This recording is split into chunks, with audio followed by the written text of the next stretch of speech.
Indonesia yang beragam. Indonesia untuk semua. Setiap warga tak boleh didiskriminasi hanya karena identitas sosialnya.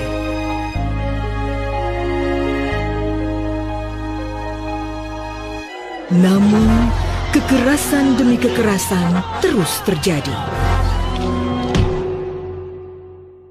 Mari kita wujudkan Indonesia tanpa diskriminasi. Indonesia tanpa diskriminasi.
Panggil saja ia Fang Yin. Hamparan rumput harum artinya.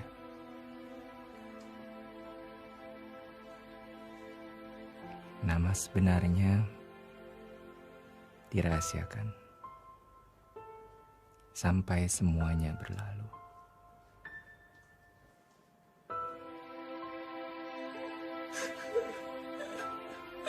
Terlintas ingatan minggu pertama di kamar ini. Setiap malam 13 tahun yang lalu.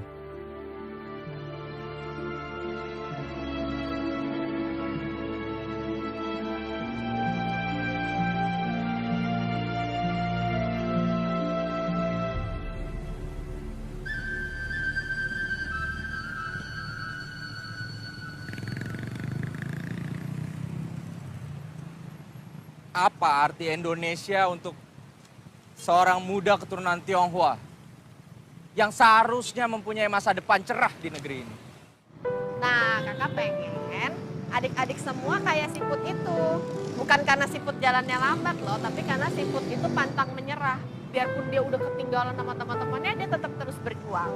Jadi adik-adik kalau merasa lagi sedih, terpuruk, sakit, apapun itu, jangan pernah berhenti untuk bermimpi ya. Tetap punya mimpi yang tinggi nggak apa-apa. Karena nanti pasti Tuhan ngasih jalan kalau kita sabar. Ngerti ceritanya? Ya, pulang-pulang. Ya. Siapa mau permen? Saya. Kamu merah, ini. Biru. Ya, sama-sama. Kenapa Mila? Pasti kamu nggak pengen kakak pulang ya? Kamu jangan sedih dong. Kan kakak tiap minggu kesini. Tiap minggu ketemu. Ya? Iya. Ya udah sekarang sana minta permen yang banyak dari Kak Albert, oke? Banyak banget. Oh, mau tuker? Ya udah, pilih aja.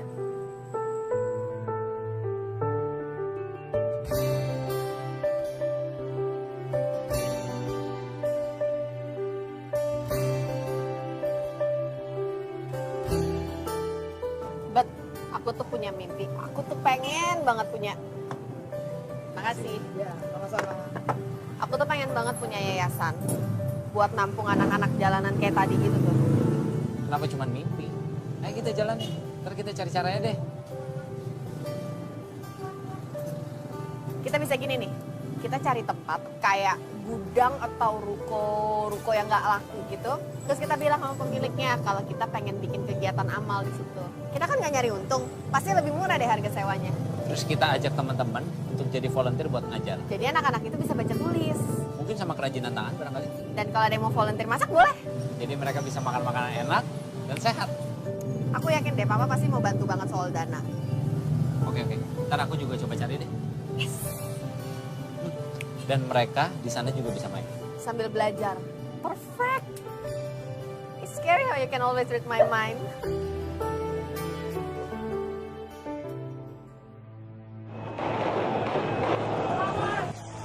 Hari itu negeri berjalan tanpa pemerintah. Hukum ditelantarkan. Huru hara di mana-mana. Langit menghitam oleh kobaran asap. Dari rumah-rumah, dari pertokoan, semua terkesima. Tak ada satupun yang siap melindungi diri dari keganasan ini. Massa bagaikan kerumunan semut merangsek ke tengah-tengah kota. Turun dari truk-truk yang muncul tiba-tiba, entah dari mana datangnya. Mereka memasuki rumah-rumah kaum sipit mata, menyeret para penghuninya, menghajar para pria, menganiaya perempuannya. Tak diketahui rimbanya, semakin siang, semakin tak terbilang jumlahnya.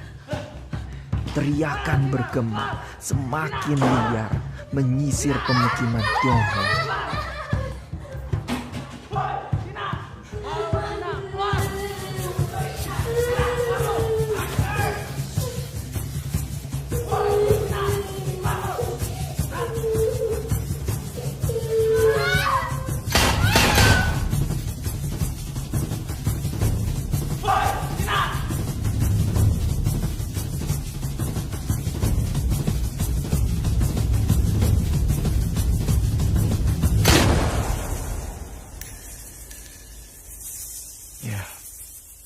Ada yang memilih mengambil nyawanya sendiri daripada dirampas secara paksa.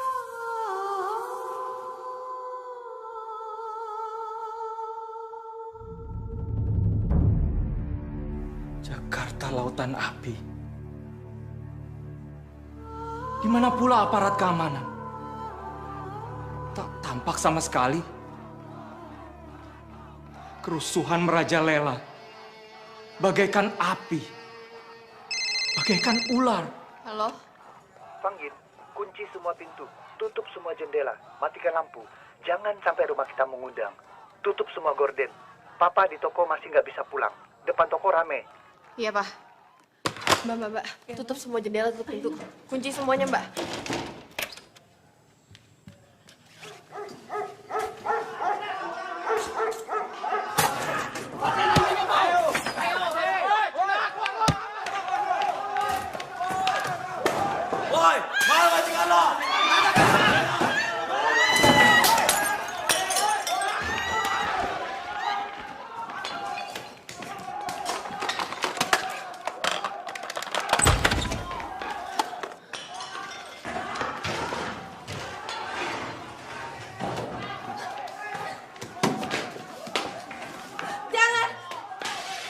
Jangan, saya punya duit, jangan.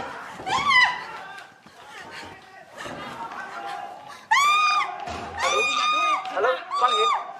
Halo.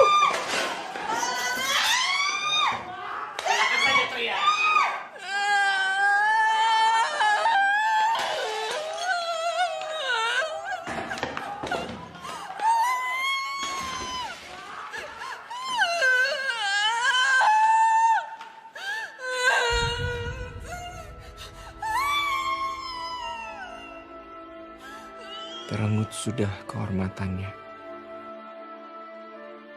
Ganas seringai berandal-berandal itu. Tak ada belas kasihan untuk seorang perawan. Gerakan mahasiswa mulanya hanya unjuk rasa. Reformasi disebutnya. Gerakan tersebut menjadi gelombang besar demonstrasi. 4 mahasiswa tewas tertembak. Saya memutuskan untuk menyatakan berhenti dari jabatan saya sebagai Presiden Republik Indonesia terhitung sejak saya bacakan pernyataan ini pada hari ini, Kamis 21 Mei 1990.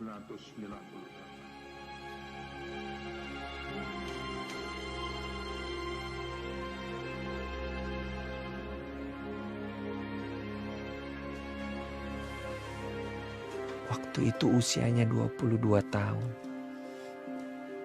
Hidupnya telah dirampas.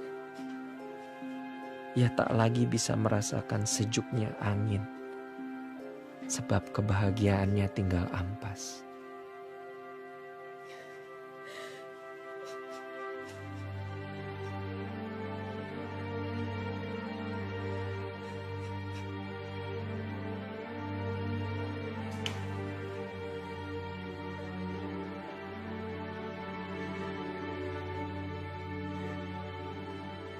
Lakukan segala cara. Berapapun saya kasih. Masalahnya bukan uang, Pak. Memang tidak ada yang bisa kita tuntut. Karena kita berhadapan dengan massa. Jadi karena banyak, mereka ditoleransi. Maaf, Pak. Ini Indonesia. Pada 13-14 Mei itu, banyak gadis keturunan Tionghoa yang bernasib sama dengan Fang Yin. Tim gabungan pencari fakta mencatat 78 orang perempuan keturunan menjadi korban perkosaan. 85 orang mengalami kekerasan seksual, disiksa alat kelaminnya dengan benda tajam.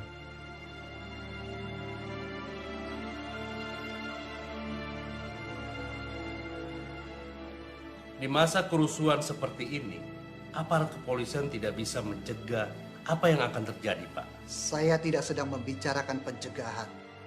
Tapi apa yang dari Anda, pihak kepolisian, bisa lakukan untuk membela putri saya? Ini negara hukum. Keadilan harus ditegakkan. Ya,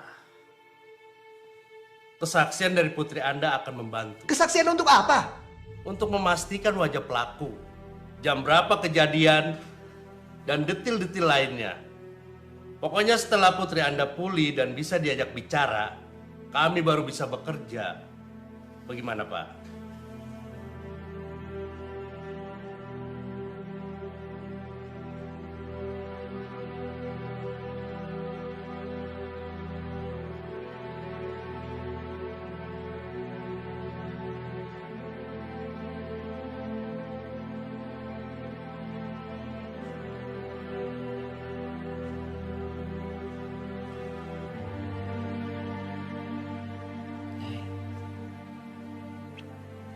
Aku kotor. Kamu jangan ngomong gitu dong, sayang. Tapi aku kotor, Bud. Aku di sini buat kamu, Fang. Sakit. Seorang guru spiritual mencoba membantunya, mengajarkannya keikhlasan Konghucu. Disampaikannya hakikat Shio. Fang Yin adalah gadis naga. 1998 adalah tahun macan. Naga kurang beruntung di tahun ini. Dialirkannya energi, ditumbuhkannya semangat hidup, dan dengan tenang dikatakannya, keikhlasan akan mengalahkan kemalangan, keyakinan akan mengalahkan derita.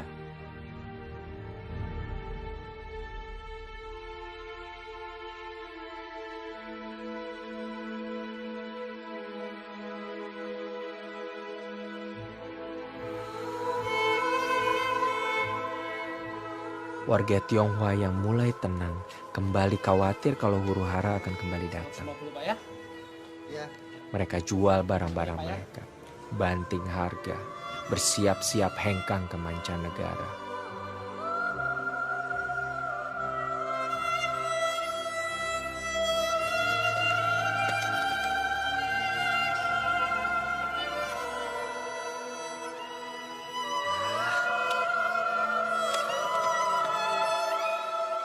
Ribuan keturunan Tionghoa meninggalkan Indonesia. Fang Yin sekeluarga mengungsi ke Amerika. Setelah Mei yang legam, setelah Mei yang tanpa tatanan, setelah Mei yang bergelimang kerusuhan.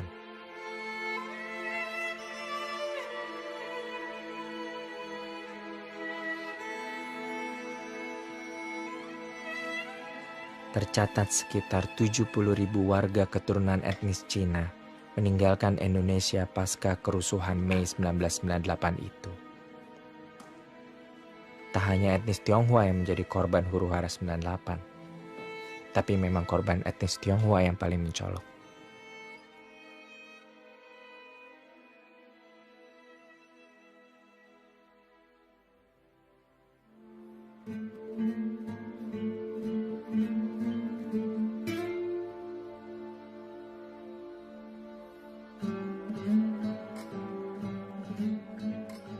Minggu-minggu pertama di Amerika, Fang Yin belum sadar apa yang sebenarnya terjadi.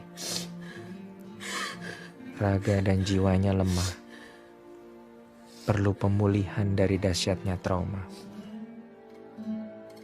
Dipanggilnya seorang psikolog untuk membantu menyembuhkan Fang Yin. Raisa namanya.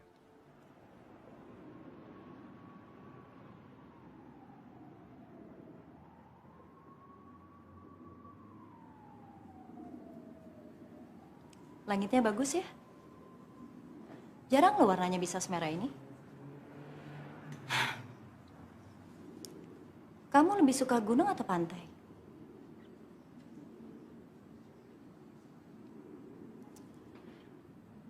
Kamu ada rencana nggak besok? Kita breakfast bareng yuk, bisa? Tidak mudah untuk Fang Yin bisa ceria lagi. Senyumnya lenyap, seperti dimakan bumi.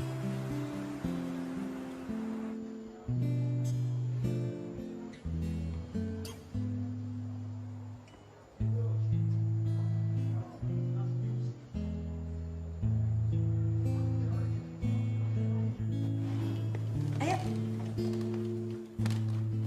Welcome to my office.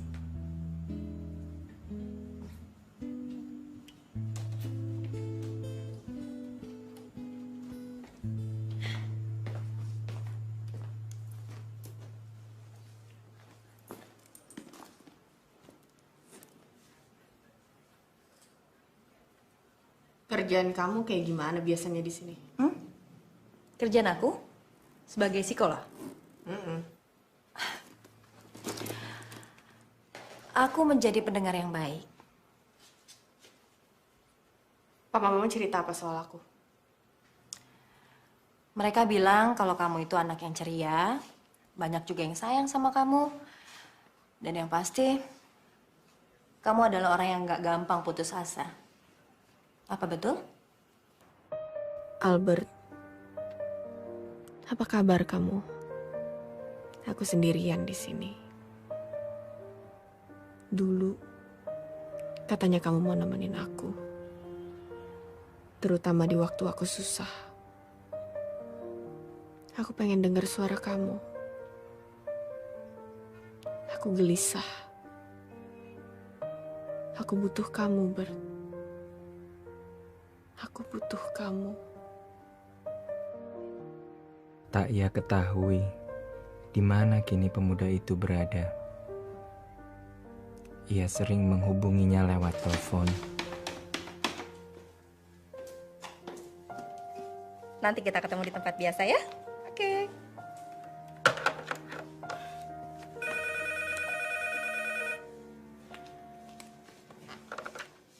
Halo? Halo? Bisa bicara dengan Albert? Sini nggak ada yang namanya Albert. Ini Tante Henny kan? Mereka udah pindah dari sini. Fang Yin tak pernah tahu lagi tentangnya. Hanya sapu tangan itulah yang setia menyertainya. Di sana tersimpan tetes air matanya yang pertama, kedua, ke-10, ke-1000. Tersimpan pula di sana malam-malamnya yang sepi ketika ia meminta Tuhan untuk membuatnya mati saja.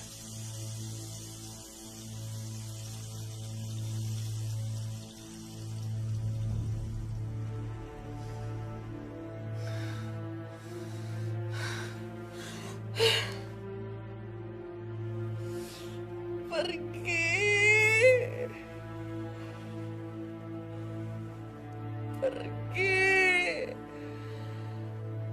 Aku jijik sama diri aku sendiri.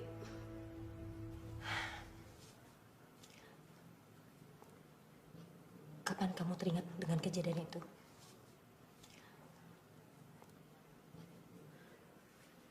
Kalau aku sendiri, Kalau lagi sepi, kalau ada segerombolan orang di jalan, kalau aku tidur, mereka tuh selalu datang lagi. Aku diperkosa.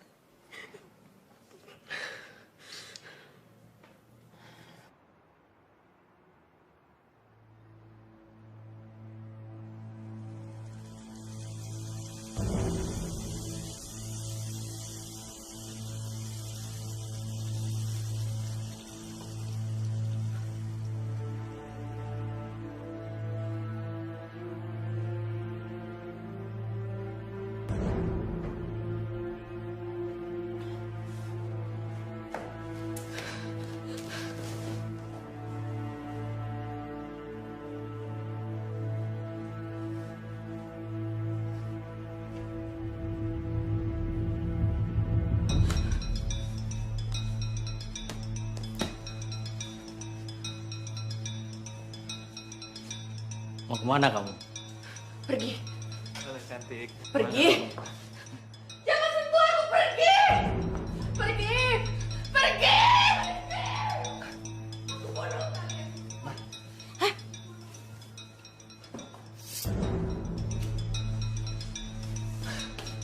Aku bunuh kalian. Aku bunuh kalian. Fangin! Heh, aku bunuh kamu. Fangin! Jangan. Pergi. Pergi, jangan sentuh aku, Kau jangan sentuh aku. Fangin! Ini Papa, Fangin! Ini Papa! Bunuh sekali. Ini Papa. Ini Papa, Fang!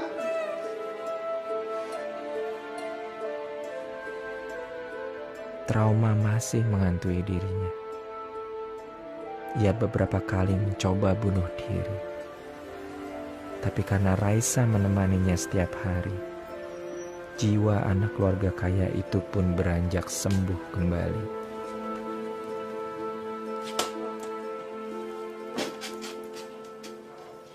Kayaknya kamu cocok sekolah di sini. Programnya bagus.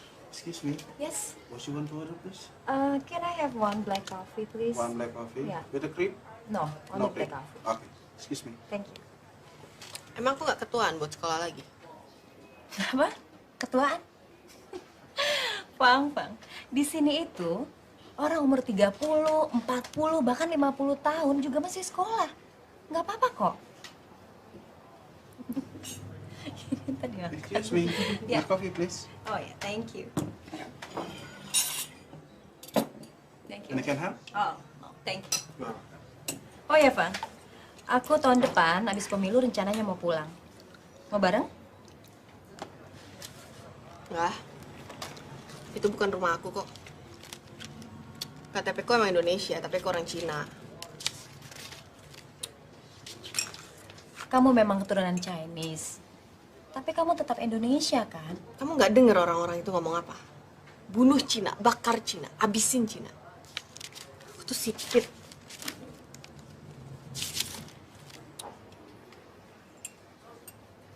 Tapi nggak semua orang kayak gitu kok. Kamu tuh nggak akan pernah ngerti perasaan aku.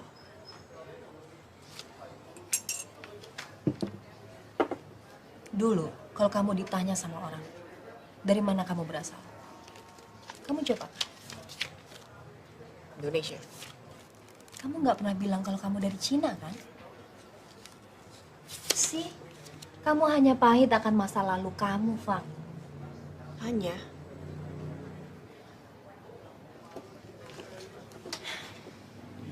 Aku bicara sebagai teman baik kamu. Please, berdamai sama masa lalu kamu, Fang. Kejadian itu tuh bukan hanya masa lalu, Sar. Kejadian itu ada di ingatan aku, terus-menerus sampai ke masa depan. Dan gara-gara itu Albert tinggalin aku. Jadi jangan pernah kamu ucapin tempat busuk itu lagi. Hanya saja, jangan sebut nama Indonesia.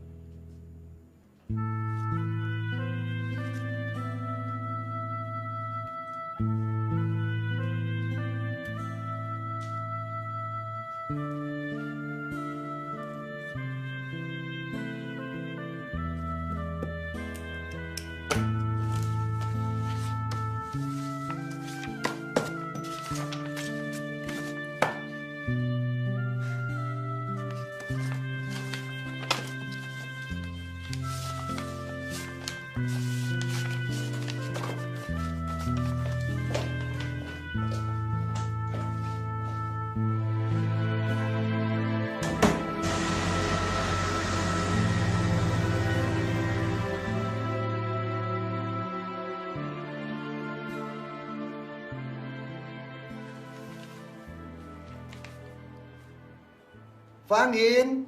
Ya. Ada surat.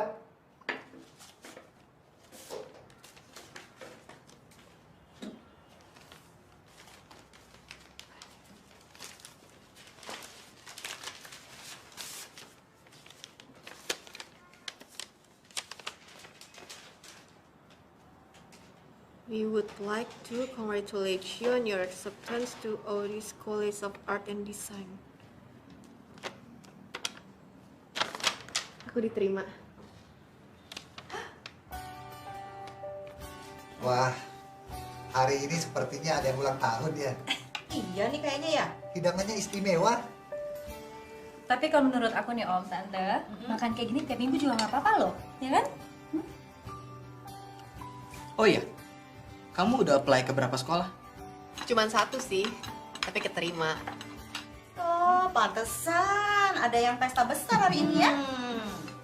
Oh ya, kalian kapan menikah?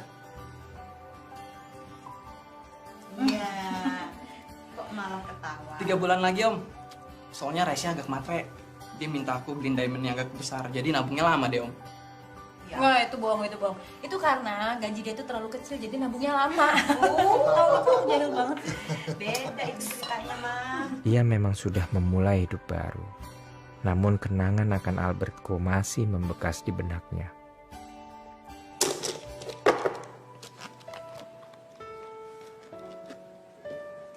Fang Yin, do you want to have lunch together?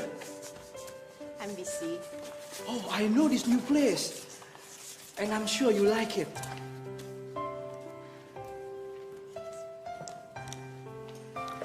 Don. Ia didekati oleh banyak laki-laki. Okay. Namun ia khawatir kalau mereka tak berbeda dengan yang lalu.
Papa yang跟你讲话。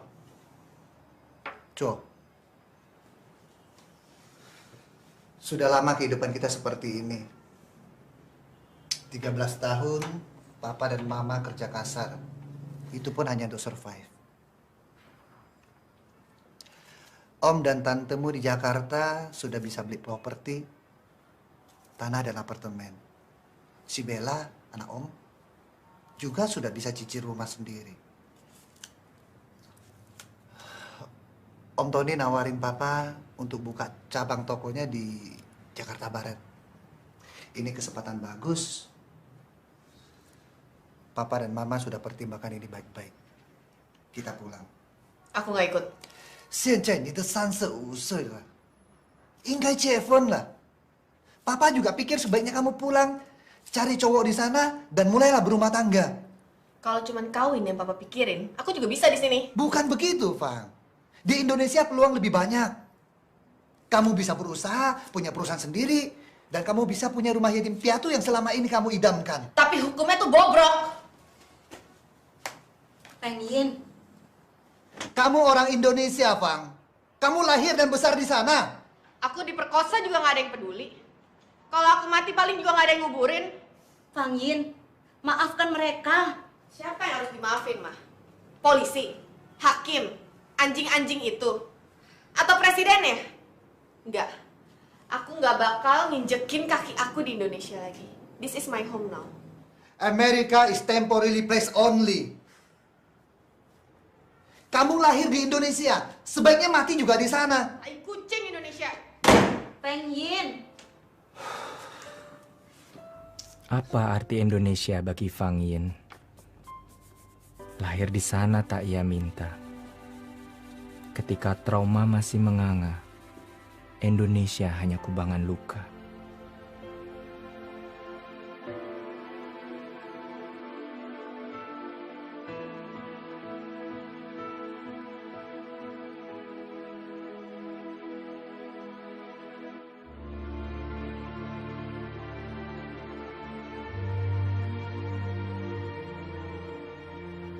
Dan satu-satunya orang yang dicintainya di sana sudah menjadi milik orang lain.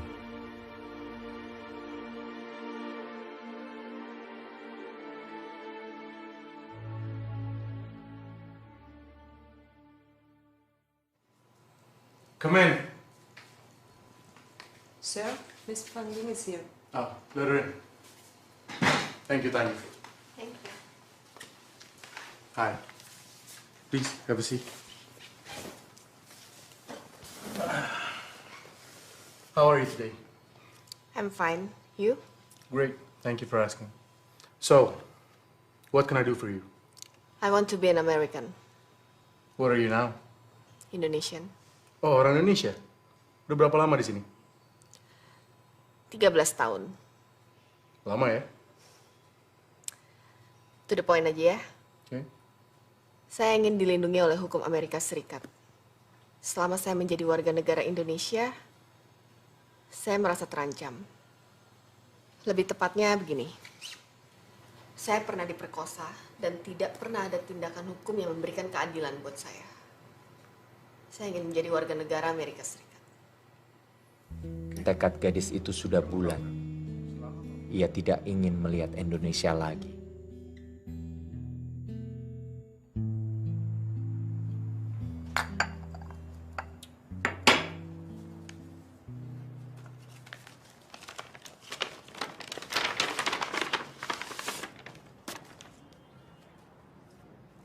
Ma, tiket pesawat kita sudah datang. Cepat ya, Pak.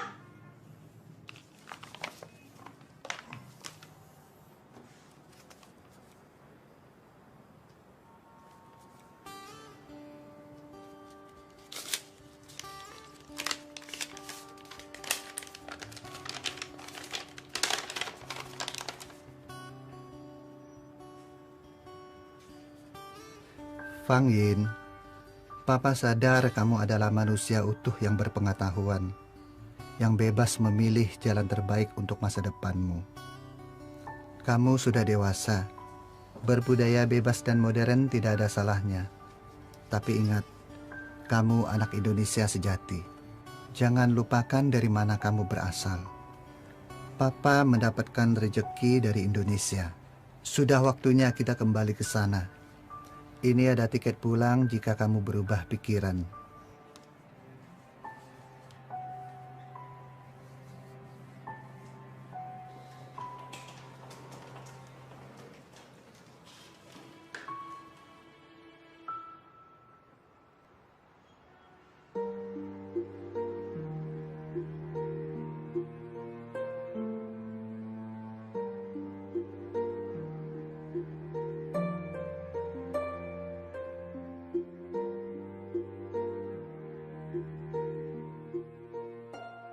Fang Yin, kamu dan Albert memiliki hubungan yang spesial. Aku bisa dengar dari nada bicaranya ketika namamu disebut. Ia juga masih menyimpan fotomu. Orang tuanya menjodohkan kita berdua. Aku bisa memilikinya, namun hatinya tetap milikmu. Aku tidak ingin membohongi diriku sendiri. Aku akan merelakan pernikahan ini untuk kalian bisa bersama. Maafkan Albert. Pulanglah. Dalam hidup ini, kita ngalamin cinta sejati cuma satu kali. Ya kita mungkin sih punya pacar banyak atau nikah berkali-kali, tapi cinta sejati itu cuma datang satu kali aja. Makanya aku pikir bahagia banget orang-orang yang dianugerahi cinta sejati. Karena cinta itu dikirim langsung oleh Tuhan.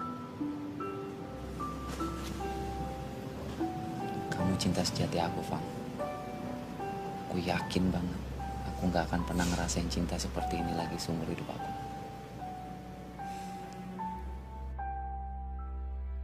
Hai Rina dan Albert. Menikah dan berjanji sehidup semati udah menjadi pilihan kalian berdua. Hidupku di sini udah berbeda. Aku udah bukan Fangin yang dulu. I wish you all the best. Selamat menempuh hidup baru. Fangin.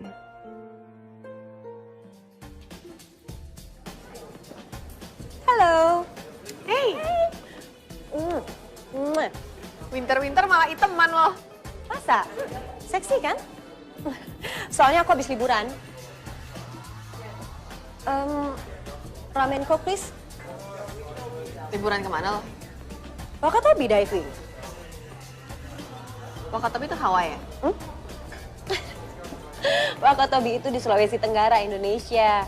Makanya kalau ada waktu kamu harus ke sana, tempatnya bagus banget. Thank you. Aku dengar mama papa udah pulang ke Indo. Terus kenapa nggak ikutan? Indonesia tuh sekarang sudah beda, Fang. Kejadian yang waktu kamu alami itu adalah akibat dari diskriminasi warga keturunan Tionghoa. Itu pun udah ratusan tahun yang lalu semenjak Belanda itu menjajah Indonesia. Jadi sekarang totally different. Ya, aku sih ngerti mungkin kamu masih berasa pahit dengan kejadian itu. Tapi coba deh. Be more open-minded. Be objective. Read your own country's history. And I know you are not that shallow, right? I know. I've been thinking about it. Good then.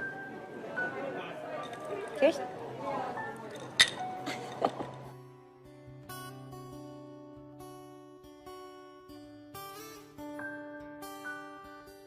Ia memberanikan diri melihat Indonesia saat ini.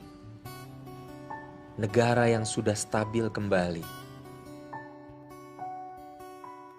Beberapa warga keturunan Tionghoa menjadi menteri.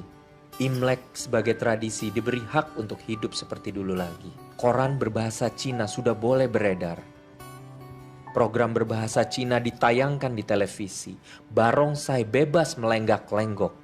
Dan Fang Yin mulai merasakan rindu.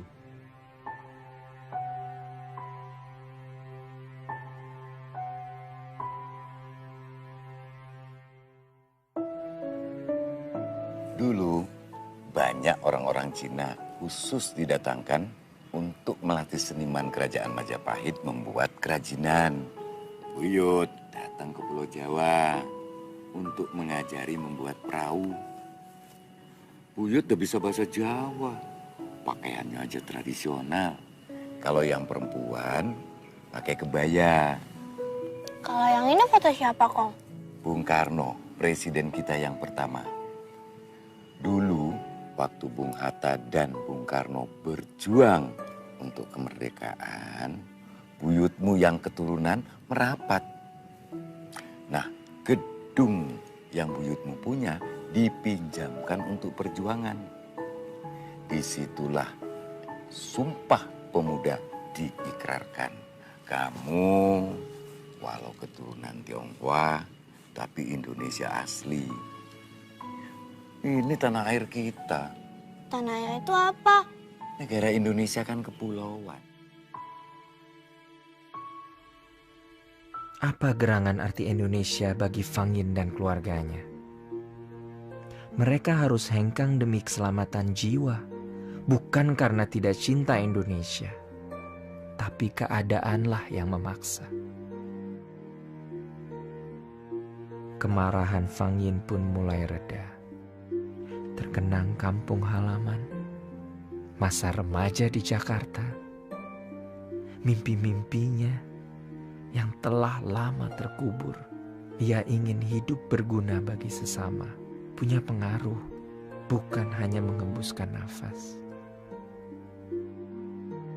Jadi adik-adik kalau merasa lagi sedih, terpuruk, sakit, apapun itu, jangan pernah berhenti untuk bermimpi ya. Tetap punya mimpi yang tinggi nggak apa-apa, karena nanti pasti Tuhan ngasih jalan kalau kita sabar. Teringat Albertko yang telah meninggalkannya. Namun ia tahu, ia harus bisa memaafkannya.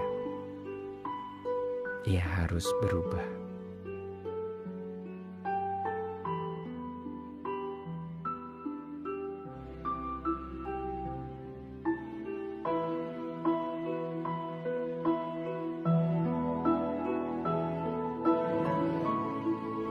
Sapu tangan ini adalah saksi satu-satunya.